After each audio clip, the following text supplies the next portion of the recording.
देता हूँ। जैसे भागवत जी के ऊपर तुलसी चढ़ाने की भारी महिमा है, शिव महापुराण के ऊपर बेलपत्री चढ़ाने की भी बहुत बड़ी महिमा है। आज उसका महात्म्य आप सुनेंगे। शिव पुराण घर पर भी रखकर उसमें आप बेलपत्री उसके ऊपर चढ़ाते रहिए, आनंद हो जाएगा, सबरी समस्याओं का समाधान हो जाएगा। क्योंकि इस कलिकाल में भगवान महादेव की कृपा बरस रही है, लोगों का कल्याण कर रही है। कथा कहती है कि एक बिंदुक ने इतना बड़ा अपराध किया, शिव पुराण की कथा से उसका उद्धार हो गया, तो हम और आप जैसे लोगों का उद्धार महादेव की कृपा से क्यों नहीं होगा? जरूर हो जाएगा। सौनक्षियों ने पूछा, कथा इतनी अद्भुत है, इस कथा को सुनकर के तो सबका मन होगा, ये कथा हमारे यहाँ भी होनी चाहिए। इस कथा की नियम विधि क्या है, इसके बारे में आप बता दें। तो जवाब दे दिया गया है का कार्यम संशोधनम भूमि लेपनम चादृशे यत्मानवी। जिस जगह पर भी भगवान का मंडप या देवताओं को स्थान दे रहे हैं तो पहले उस जगह की गोबर से लिपाई करो। आजकल तो फर्श है, मार्बल लगा हुआ है, तो इसमें आप जल के छींटे लगा करके उसके ऊपर आप पोंछा लगा सकते हैं। जगह को शुद्ध कीजिए।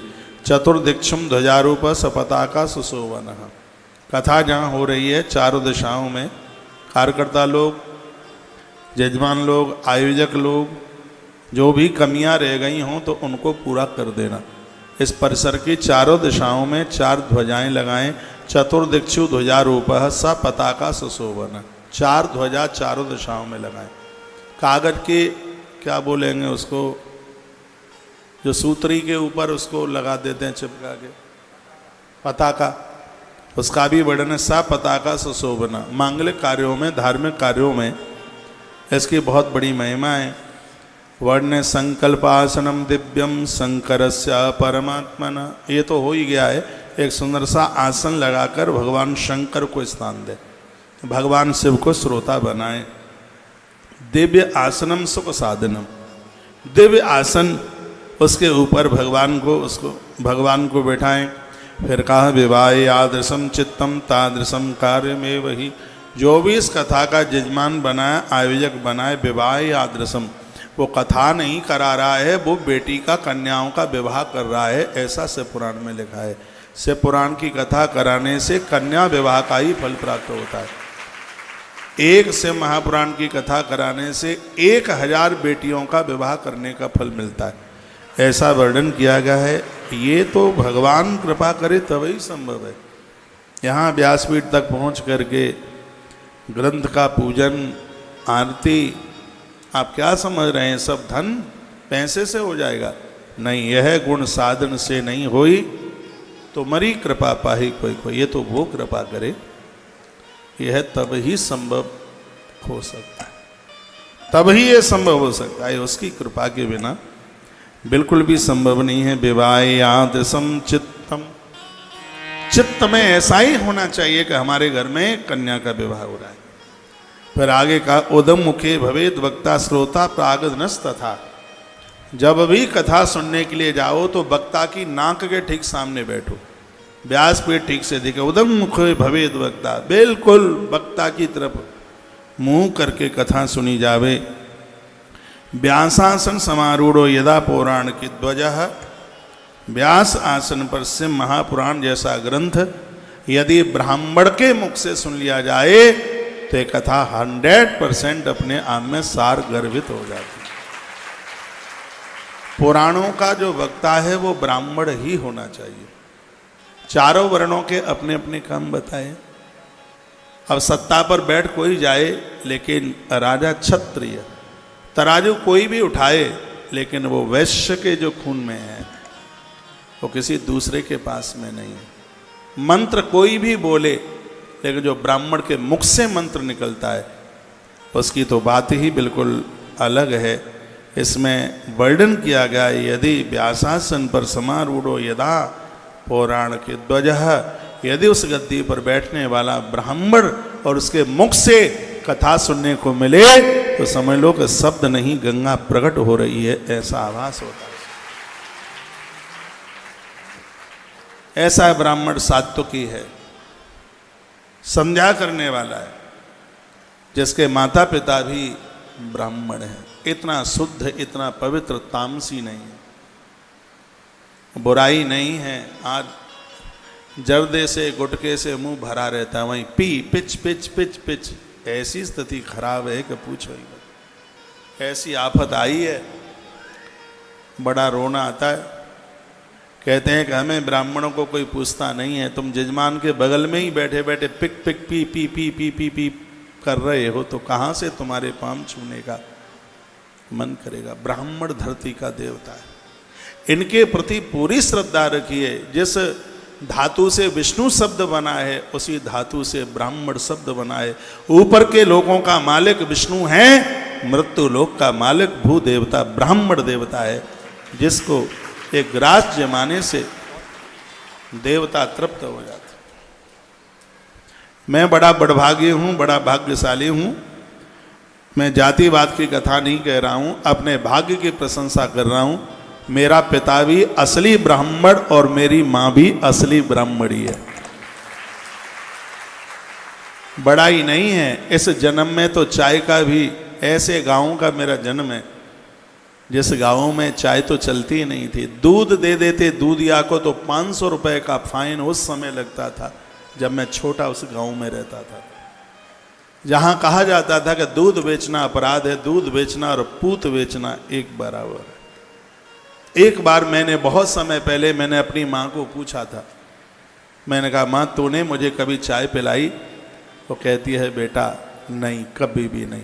मैं कितना भाग्यशाली हूँ जिसने जन्म से लेकर के आज तक धोखे से भी चाय न पी हो, कभी होटलों का नहीं खाया। 365 दिन यज्ञ करता हूँ, एक भी दिन छूटता नहीं है। महादेव का नित्य अभिषेक, भगवान प्रभु श्री कृष्ण की नित्य की पूजा, हनुमंत लाल जी के प्रति पूर्ण रूप से जीवन समर्पण भाग्य है हमारा।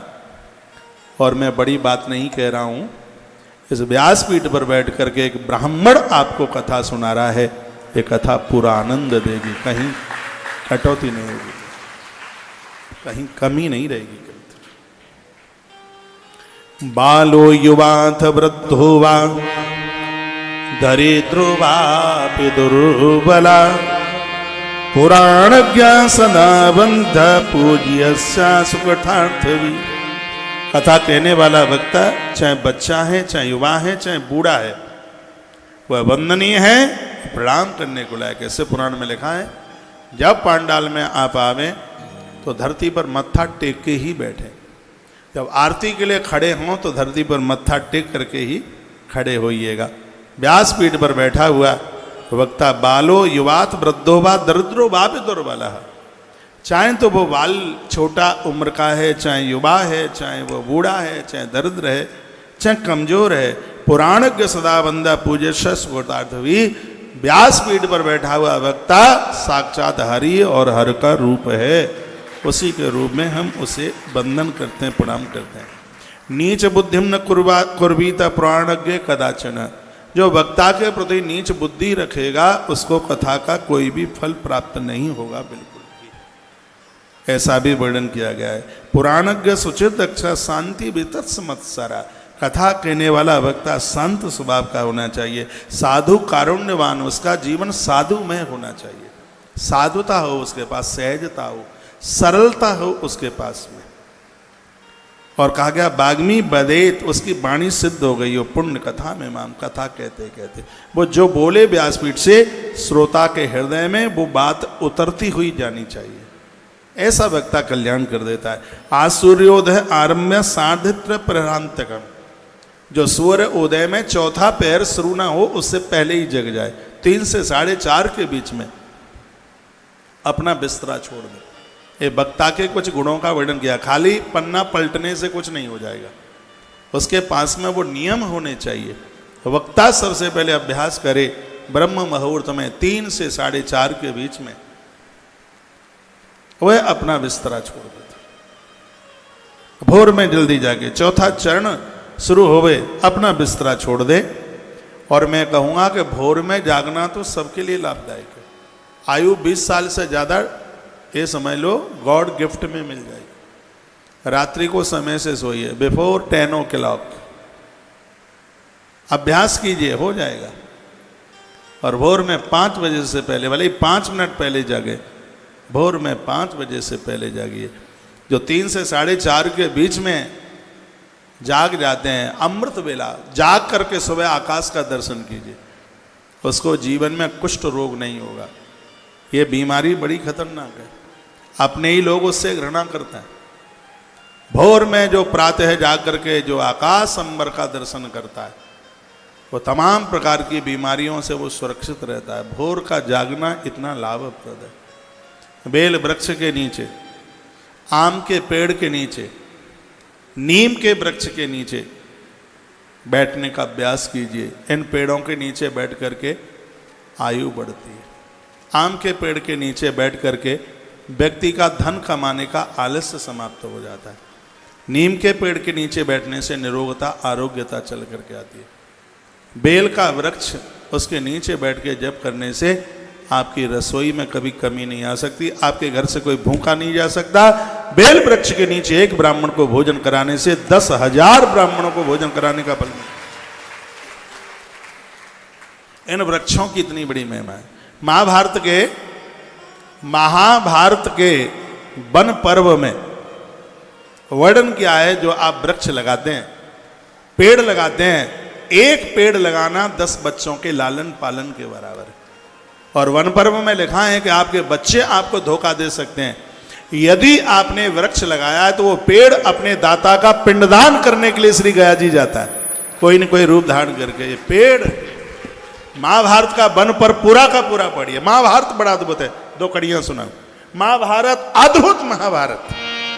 B.R. चोपड़ा जी ने जो आज इस देश को जो एक नई शान दी, एक नई गति दी, उस समय तो ट्रेनें रुक जाती थी चलते चलते। महाभारत का वन पर पढ़िएगा, उसकी एक कड़ी आपके बीच में सुन दीजिएगा। जो कुछ है संसार में, जो कुछ है संसार, इसी कथा में कह दिया वेद व्यास ने सार। याद रखे हम आप सब कर्मों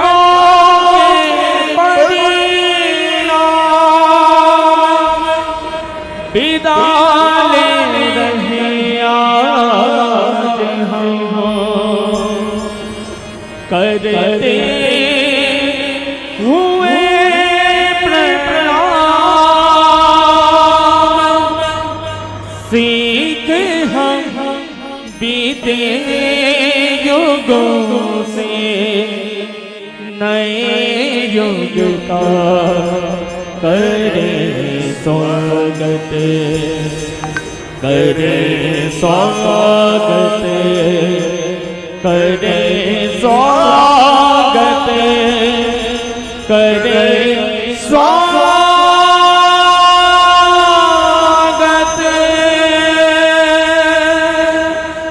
भारत की है कहानी सदियों से भी पुरानी, है ज्ञान की ये गंगा ऋषियों की अमर वाणी। ये विश्व भारती है वीरों की आरती है नित नई पुरानी भारत की ये कहानी है नित नई पुरानी भारत की ये कहानी। महाभारत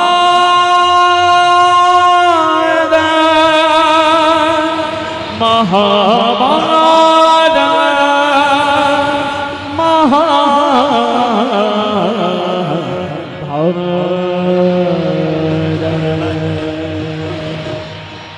अति श्री महा कथा अति श्री महाभारत कथा महाभारत कथा महाभारत कथा अति श्री महाभारत कथा अति श्री महाभारत कथा कथा है पुरुषार्थ की स्वार्थ की परमार्थ की कथा है पुरुषार्थ की स्वार्थ की परमार्थ की सारथी जिनके बने श्री कृष्ण भारत वास के शब्द दिख घोषित हुआ जा शब्द सार्थक सर्वदा शब्द दिख घोषित हुआ यदा यदा हि धर्मस्य ग्लानिर्भवति भारत अभ्युत्थानधर्मस्य तदात्मानं सृजाम्यहम् परित्राणाय साधूनां विनाशाय च दुष्कृतां धर्म संस्थापनार्थाय संभवामि युगे युगे।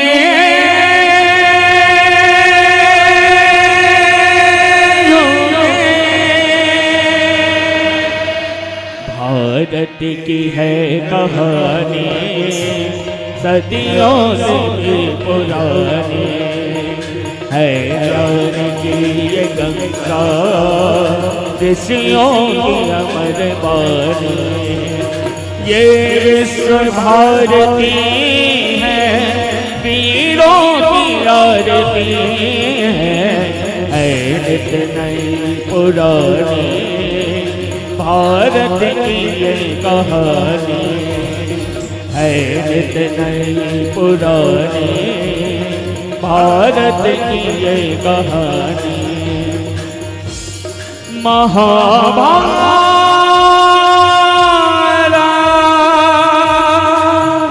महाभारत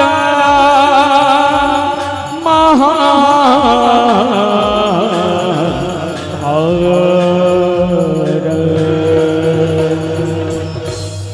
वचन दिया सोचा होगा क्या परिणाम सोच समझ कर कीजिए जीवन में हर काम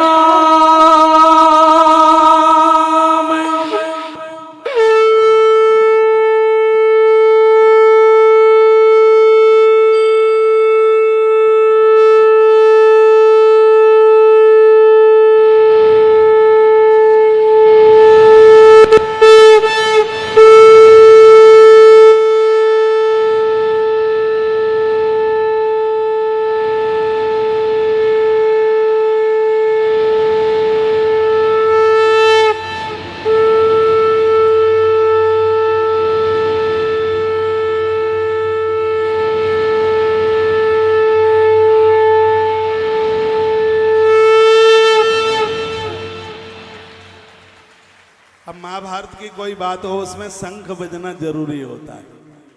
तो मैं महाभारत के वन पर्व की आपसे चर्चा कर रहा था जिसमें वृक्षों की बहुत बड़ी महिमा का वर्णन किया गया है। पेड़ों के प्रति अपनी सहानुभूति रखिए, भोर में जल्दी जागिए, वृक्षों के पास बैठिए। आज सूर्योदय आरभ्य सार्धत्रिहरांतकम वक्ता के लिए नहीं सबके लिए बताया गया है कि कथा से पुराण से वाच्यम सम्यक सुधीमता। भोर में जल्दी आप जागोगे तो कंठ की बीमारियां कभी भी नहीं होंगी। कंठ से थायराइड जैसी बीमारियां, गलगंड जैसे रोग उनको कभी होंगे नहीं। जो भोर में जल्दी जागेंगे। ये धूर्ता च दुर्वृत्ता ये चाने विभजगी सभा तेसाम कुटवृत्ति नाम अग्रे नहीं वदेत कथा। कथा में यदि कोई आके लड़ाई कर दे, झगड़ा कर दे, तो उसके भी मुंह मत लगिए, उसके साथ मार कुटाई मत कीजिए। वर्णन है न दुर्जन समा कीड़न न तू दस्यु समावृते। कथा में सब तरह के लोग आते हैं, दस्यु लोग, डकैत लोग भी आ जाएंगे, चोरी चपाटी करने वाले लोग आ जाएंगे। इसलिए कितनी सुंदर बात कही गई है, कथा में ज़्यादा आभूषण पहन करके ना जाए। कथा में चैनें जंजीरें बहुत कट जाती हैं और सोना इतना सस्ता नहीं है कि आप